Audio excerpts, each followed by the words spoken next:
ಚಂದ್ರು, ನನ್ನ ಮಗನ್ ಬಾಳಲ್ಲಿ ಹೀಗೆಲ್ಲ ನಡೀತಾ ಇದೆ. ಅವನ್ ಏನ್ ತಪ್ಪು ಮಾಡಿದ್ದಾನೆ ಅಂತ ಅವನ್ಗೆ ಈ ಶಿಕ್ಷೆ. ರಾಜೇಶ್ವರಿ, ನಮ್ಮ ಮಗನಿಗೆ ಏನೂ ಆಗಲ್ಲ. ಅವನು ಖಂಡಿತ ಹುಷಾರಾಗ್ತಾನೆ. ನೀನೇನು ಯೋಚನೆ ಮಾಡಬೇಡ. ಸುಮ್ಮನೆ ಯೋಚನೆ ಮಾಡಿ ಆರೋಗ್ಯನ ಹಾಳು ಮಾಡ್ಕೋಬೇಡ.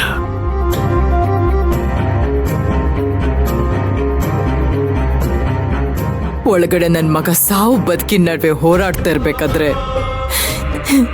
ನಾನ್ ಆರೋಗ್ಯವಾಗಿದ್ದು ಏನ್ ಪ್ರಯೋಜನ ಚಂದ್ರು? ನನಗ್ ನನ್ ಮಗ ಬೇಕು. ಈ ಕೈಗಳಲ್ಲಿ ತಾಡ್ಸಿದ್ದೀನಿ, ಮುತ್ತಾಡಿದ್ದೀನಿ. ಈಗ ಇವನ್ ಈ ಪರಿಸ್ಥಿತಿ ನೋಡ್ಕೊಂಡು ನಾನು ಹೇಗ್ ಸಮಾಧಾನವಾಗಿರ್ಲಿ? ಆ ದೇವ್ರಿಗೆ ಕರುಣೆ ಅನ್ನೋದೇ ಇಲ್ವಾ?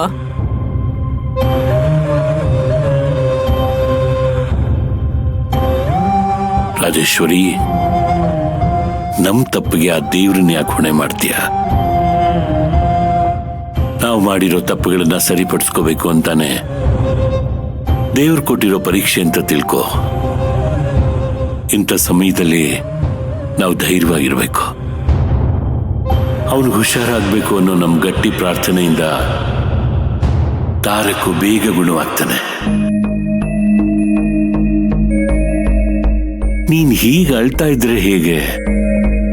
ಸಮಾಧಾನ ಮಾಡ್ಕೋ. ಸಮಾಧಾನ ಮಾಡ್ಕೊಂತ ಹೇಳ್ತಿರೋ ಹೊರತು ಡಾಕ್ಟರ್ ಹೇಳಿದ್ರ ಬಗ್ಗೆ ಯಾಕೆ ಯೋಚನೆ ಮಾಡ್ತಾ ಇಲ್ಲ? ಅಲ್ಲಿ ನನ್ನ ಮಗನ್ಗೆ ಏನಾಗುತ್ತೆ ಅನ್ನೋ ಟೆನ್ಷನ್ ಅಲ್ಲಿರುವಾಗ ಹೇಗ್ ಸಮಾಧಾನವಾಗಿ ಇರಕ್ಕಾಗುತ್ತೆ?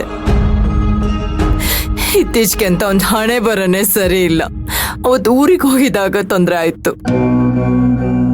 ಅಲ್ಲೂ ಅಷ್ಟೇ ಸಾವು ಬದುಕಿನ ನಡುವೆ ಹೋರಾಡಿ ಗೆದ್ದು ಬಂದ. ಈಗ ಮತ್ತೆ ಅವನ ಜೀವಕ್ಕೆ ತೊಂದರೆ ಆಗಿದೆ. ಇಷ್ಟೆಲ್ಲ ತೊಂದರೆ ಆಗೋ ಬದಲು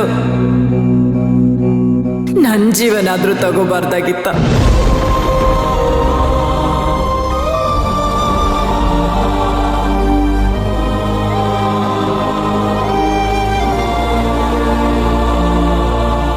ಚಂದ್ರು, ಅವನಿಗೆ ಗಂಡಾಂತರ ಇದೆ ಅಂತ ತಾನೇ ನಾವು ದೇವಸ್ಥಾನದಲ್ಲಿ ಪೂಜೆ ಮಾಡಿಸಿದ್ದು.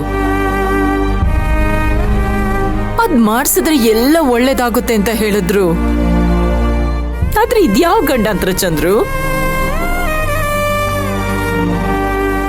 ಮಕ್ಕಳು ಹೆತ್ತವ್ರ ಮುಂದೆ ಸಂತೋಷವಾಗಿರ್ಬೇಕು. ಆದ್ರೆ ಇದನ್ನೆಲ್ಲ ನೋಡೋದು ಯಾವ ಕರ್ಮ? ಇದಕ್ಕೆ ಅಲ್ವಾ ಅವ್ರು ಕುಡಿದ್ರು ಪರವಾಗಿಲ್ಲ, ಸಂತೋಷವಾಗಿರ್ಲಿ ಅಂತ ನಾನು ಸುಮ್ಮನೆ ಇದ್ದಿದ್ದು. ಆದ್ರೆ ನೀವು ಕುಡ್ತಾ ಬಿಡ್ಸೋ ಪ್ರಯತ್ನ ಮಾಡಿ ಜೀವಕ್ಕೆ ಕುತ್ತು ತಂದ್ಬಿಟ್ರಲ್ಲ.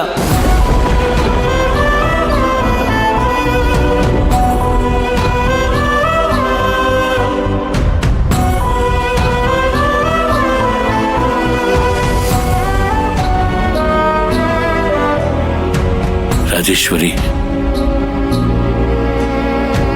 ಅವನ್ ನಿನ್ಗೆ ಹೇಗ್ ಮಗನೋ ಹಾಗೆ ನನಗೂ ಮಗ ಅಲ್ವಾ?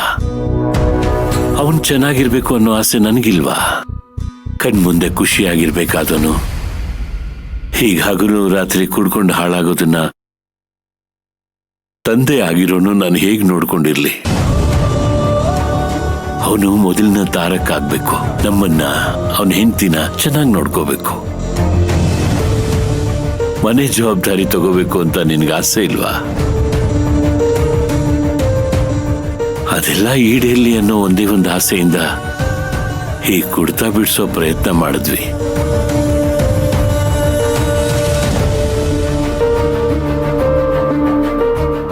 ಅದಿಷ್ಟೆಲ್ಲ ಸಮಸ್ಯೆ ತರುತ್ತೆ ಅಂತ ನನಗೆ ಖಂಡಿತ ಗೊತ್ತಿರಲಿಲ್ಲ. ಹಾಗಂತ ಈಗಲೂ ಅವನಿಗೇನೂ ಆಗಿಲ್ಲ. ಅವನು ಹುಷಾರಾಗಿ ಮತ್ತೆ ಬರ್ತಾನೆ ಅನ್ನೋ ನಂಬಿಕೆ ಇದೆ. ಯಾಕಂದ್ರೆ ಅವನು ಕುಡುಕ ಇರ್ಬೋದು, ಆದ್ರೆ ಕೆಟ್ಟವನಲ್ಲ. ಒಬ್ಬನಿಗೆ ಮೋಸ ಮಾಡೋದಾಗ್ಲಿ ದ್ರೋಹ ಮಾಡೋದಾಗ್ಲಿ ಅವನಲ್ಲಿ ಏನೂ ಇಲ್ಲ. ಅಂಥವ್ರಿಗೆ ದೇವ್ರು ಕೆಟ್ಟದ್ದು ಮಾಡ್ತಾನ? ಖಂಡಿತ ಇಲ್ಲ ರಾಜೇಶ್ವರಿ. ಒಳ್ಳೆಯವರಿಗೆ ಪರೀಕ್ಷೆಗಳು ಜಾಸ್ತಿ ಇರಬಹುದು, ಆದ್ರೆ ಪ್ರತಿಫಲ ಒಳ್ಳೇದೇ ಆಗಿರುತ್ತೆ. ನೀನೇನು ಯೋಚನೆ ಮಾಡಬೇಡ, ಧೈರ್ಯವಾಗಿರು ರಾಜೇಶ್ವರಿ, ಎಲ್ಲ ಒಳ್ಳೇದಾಗತ್ತೆ.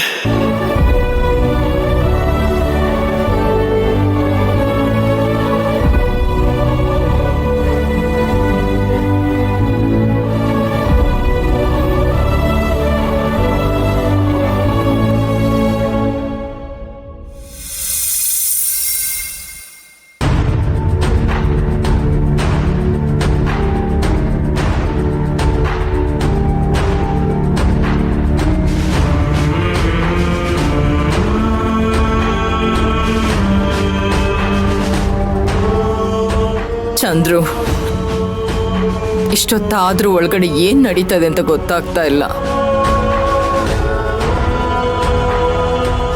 ನನ್ಗೆ ಯಾಕೋ ಭಯ ಆಗ್ತಾ ಇದೆ. ನಾನು ನನ್ನ ಮಗನ ನೋಡ್ಬೇಕು ಚಂದ್ರು. ಒಳಗಡೆ ಟ್ರೀಟ್ಮೆಂಟ್ ನಡೀತಿರ್ಬೇಕಾದ್ರೆ ನಾವು ಹೇಗ್ ನೋಡಕ್ಕಾಗತ್ತೆ? ಪ್ಲೀಸ್ ಸ್ವಲ್ಪ ತಾಳ್ಮೆಯಿಂದಿರು. ಇನ್ನೆಷ್ಟು ತಾಳ್ಮೆಯಿಂದ ಇರ್ಬೇಕು ಚಂದ್ರು? ಹೆತ್ತ ಕರಡಿನ ಸಂಕಟ ನಿಮ್ಗೆ ಅರ್ಥ ಆಗ್ತಾ ಇಲ್ಲ. ನನ್ಗೆ ಅರ್ಥ ಆಗತ್ತೆ, ಆದ್ರೆ ನಾವು ಈಗೇನು ಮಾಡೋ ಪರಿಸ್ಥಿತಿನಲ್ಲಿ ಇಲ್ವಲ್ಲ. ಕಾಯೋದನ್ ಬಿಟ್ರೆ ನಮಗ್ ಬೇರೆ ದಾರಿನೇ ಇಲ್ಲ.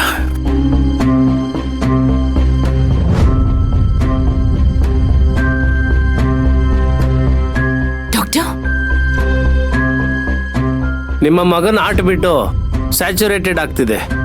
ಹಾಗಾಗಿ ನಾವು ಯಾವ ಗ್ಯಾರಂಟಿನೂ ಕೊಡೋಕ್ಕಾಗೋದಿಲ್ಲ.